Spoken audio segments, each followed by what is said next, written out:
नमस्ते अनि स्वागत छ मेरो नेपाली सिलाइ बुनाइ च्यानलमा।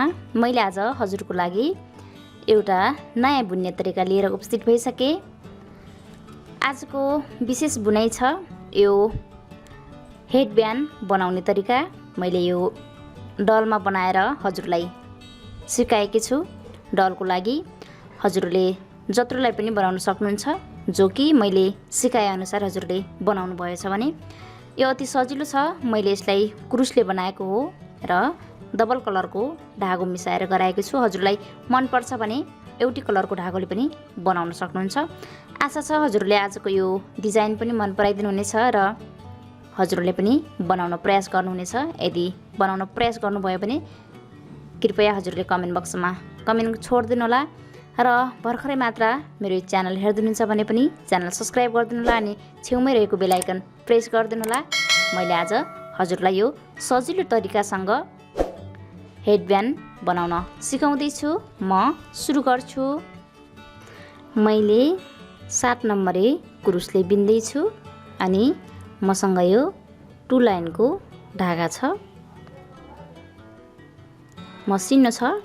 हजुरले सामान्य खालको स्वेटर बुन्ने धागाले पनि बिन्न सक्नुहुन्छ। मैले यो सानैले बिन्दै छु। सुरुमा तीर लगाउनु पर्छ। तीर लगाउनलाई यसरी राख्नुहोस् अनि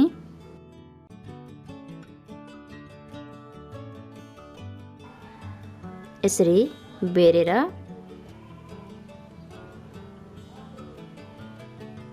यति बनाइसकेपछि अब सिक्री तान्नुहोस्।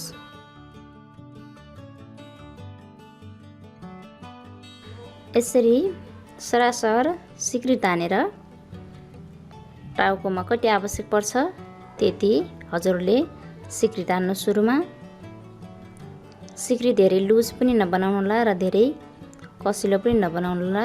सिक्री ठिक्कको हुनुपर्नेछ। यसरी हजुरले यदि आफ्नै बेबीलाई बनाउँदै हुनुहुन्छ भने बेबीको टाउकोको नाप पनि गर्न सक्नुहुन्छ। यसरी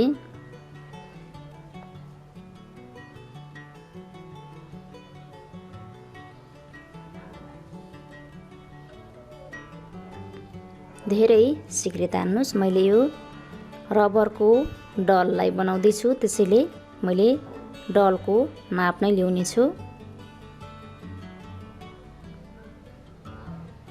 यसरी अब मैले यो डलको नाप यसरी ल्याउँदैछु। ठिक यो पछाडिपट्टि हुनुपर्ने छ। मेरो अझै पुगेको छैन पछाडिबाट। यसरी ठिक योसँग पुग्ने गरी गराउनु पर्नेछ। अब अझै मैले केही सिक्री तान्छु।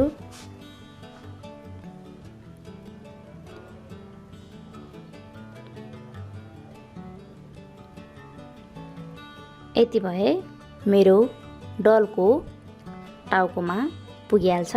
हजुरले यसरी नै नाप लिएर बनाउन सक्नुहुन्छ।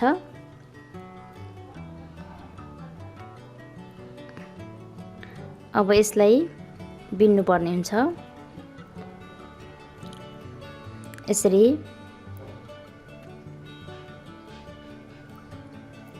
1 2 3 सिक्री छोडेर 4 सिक्रीमा बिन्नुहोस्। यसरी अब प्रत्येक सिक्रीमा बिन्दै जानुहोस्।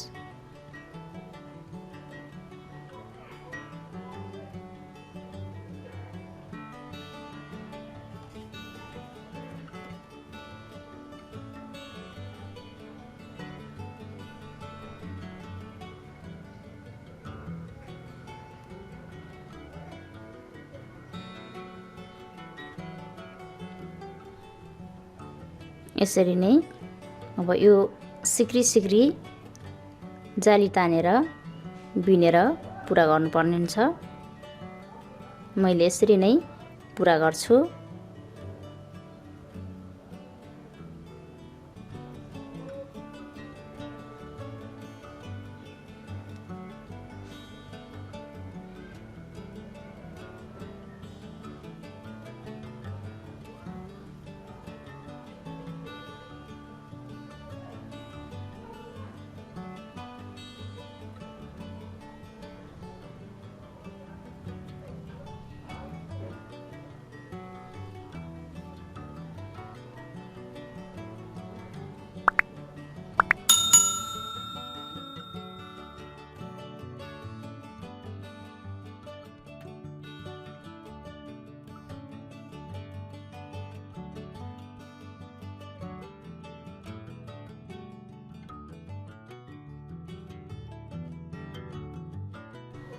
सबै सिक्रीभरिलाई बिनेर सक्नुहोस्। हजुरलाई यदि सानो मनपर्छ भने यही एक लाइन पनि बनाउन सक्नुहुन्छ र यदि अलि योभन्दा मोटो मनपर्छ भने फेरि अर्को राउन्ड बिन्न सक्नुहुन्छ। मैले एक राउन्ड फेरि बिन्छु। मैले यसरी बनाउन सक्नुहुन्छ। यो मेरो च्यानलभित्र रहेको पहिलो हेडब्यान्ड हो, त्यसैले मैले सिम्पल तरिकासँग सिकाउँदैछु। मैले योभन्दा पछिल्लो भिडियोहरूमा पक्कै पनि राम्रो राम्रो डिजाइनहरू ल्याउने छु। अब मैले एकचोटि फेरि यसै गरी यहीँदेखि फर्काएर बिन्छु। 1 2 3 3 सिक्री तान्ने अनि यही सिक्रीमै फेरि सरासर बिन्ने। यसरी बिनाइ सेम छ।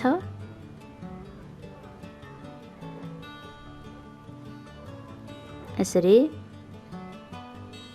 मैले फेरि यही लाइन सरासर बिनेर सकाउँछु।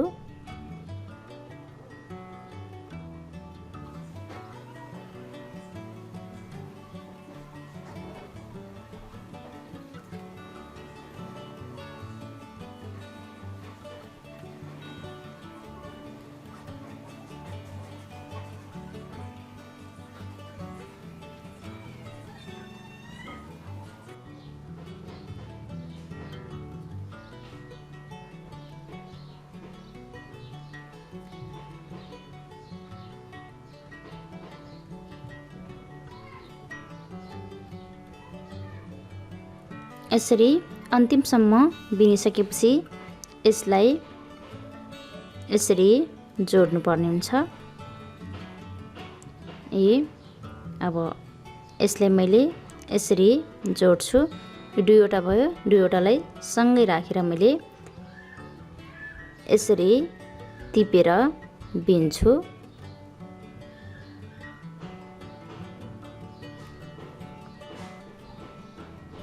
जोड्नलाई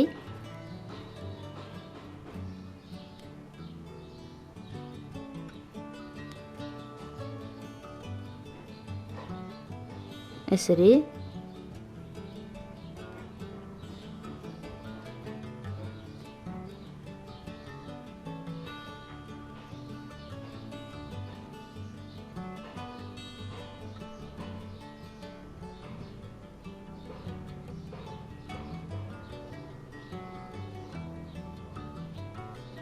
यसरी जोडेर यहाँनिर बन्द गरिदिनुस्।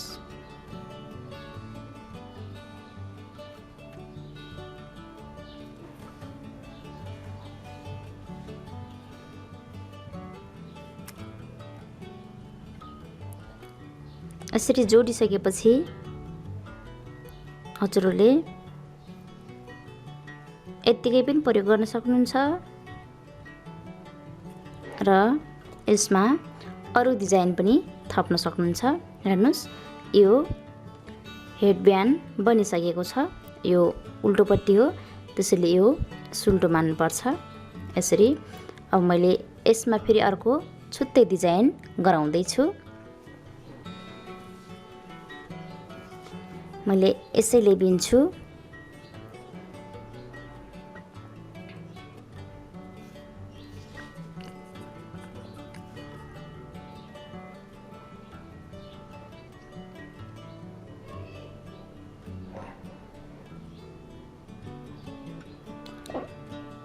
थोरै सिक्री तान्छु।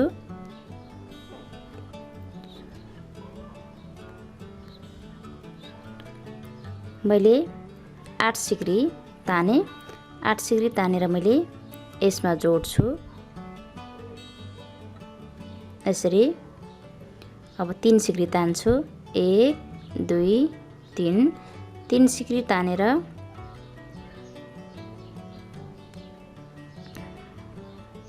यो प्वालभित्र मैले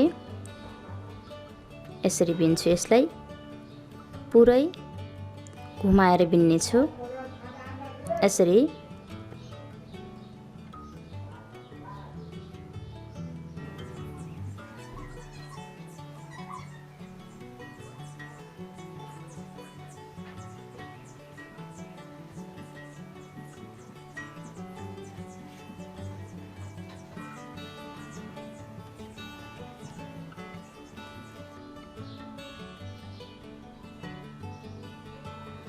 यति बनाइसकेपछि अब यसमा जोड्ने। यसरी जोडिसकेपछि अब मैले यसलाई यहीँ छोडेर अर्को धागोले बिन्दैछु। मसँग यस्तो धागो छ, यसले बिन्छु। यसरी तानिदिनुहोस् अनि 1 2 3 3 सिक्री तानेर फेरि यसैको सिक्रीमा गएर मैले बिन्दैछु। अब यसरी 1 2 सिक्री बिनियो। अब 1 अनि 1 सिक्रीमा 2, यसरी फेरि 2 सिक्री सरासर 1 अनि 2 अर्को सिक्रीमा 2 सिक्री अलग अलग सिक्रीमा बिन्ने र 2 सिक्री फेरि एउटै सिक्रीमा बिन्दै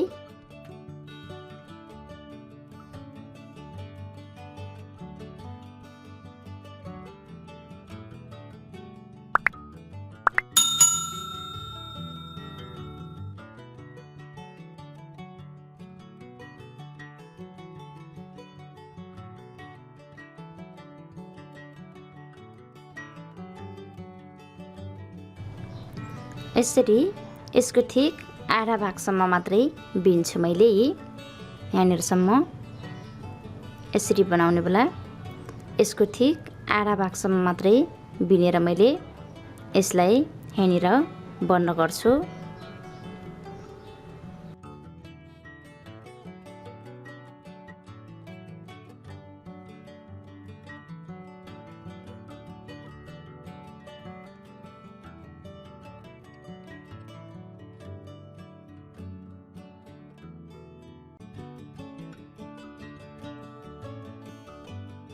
यति राखिसकेपछि यहाँनिर चुडाउनु पर्ने हुन्छ। अब यो बचेको धागो छ, यसलाई यति जति चुडाउनुस् अनि यही धागोलाई यो सियोमा राख्ने।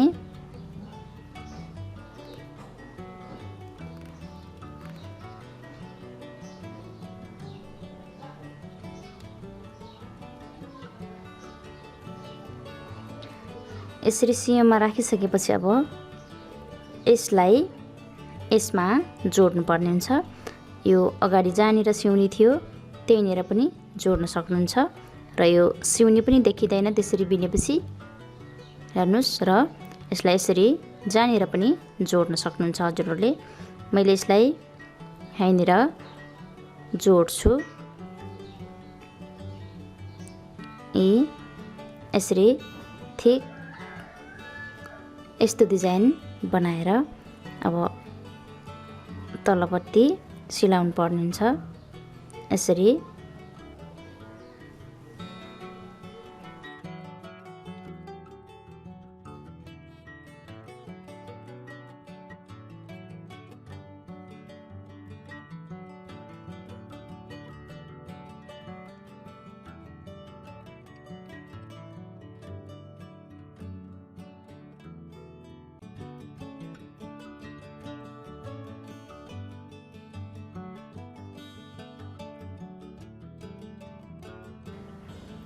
यसरी पुरै राउन्ड सिलाइसकेपछि यसलाई भित्रपट्टि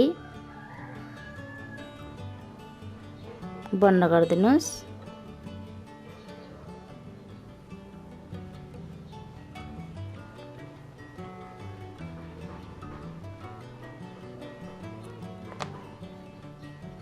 हेर्नुहोस्, यसरी हजुरले बनाउन सक्नुहुन्छ। यति भइसकेपछि अब यसमा यो कालो धागोले बिन्नु पर्नेछ।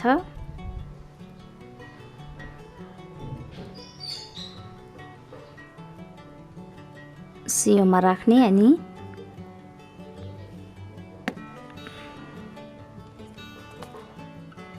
यति जति चुडाएर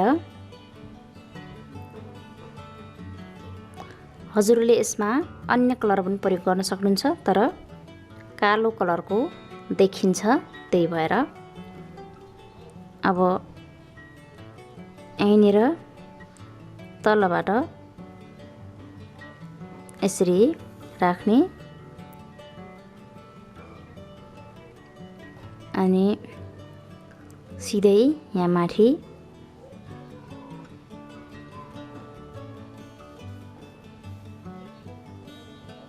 यसरी। त्यसपछि यसको ठिक बीच भागबाट तलपट्टिबाट सुई निकाल्नुहोस् यसरी। अनि यही माथिबाटै गुहाब्नुहोस्।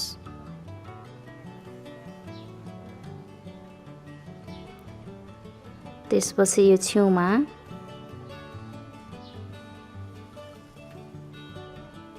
अनि यसको माथि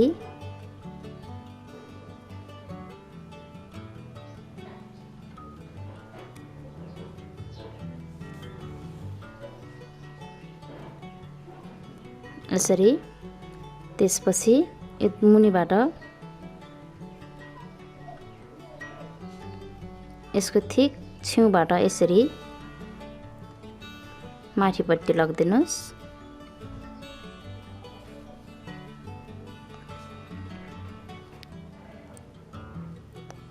यसरी फेरि अर्को चोटि पनि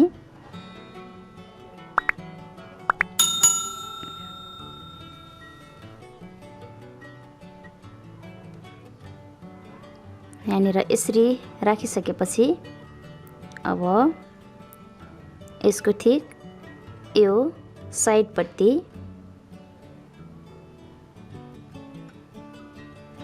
यहाँनिर यो अर्को कलरको धागोको साइडमा यसरी अब यसलाई यहाँनिर गाँठो बनाइदिनुहोस्। यसको आँखाको भाग बनाउनु पर्ने हुन्छ यसरी।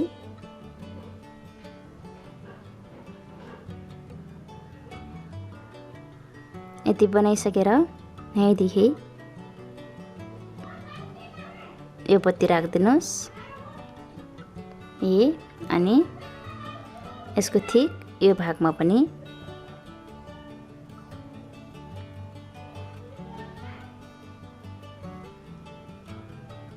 फेरि यसरी नै गाँठो बनाएर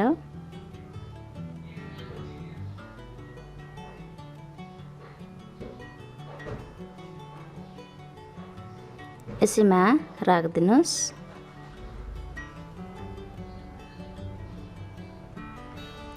हेर्नुहोस् त्यसपछि अब यहीँ भित्रपट्टि यसलाई बन्द गरिदिनुहोस्।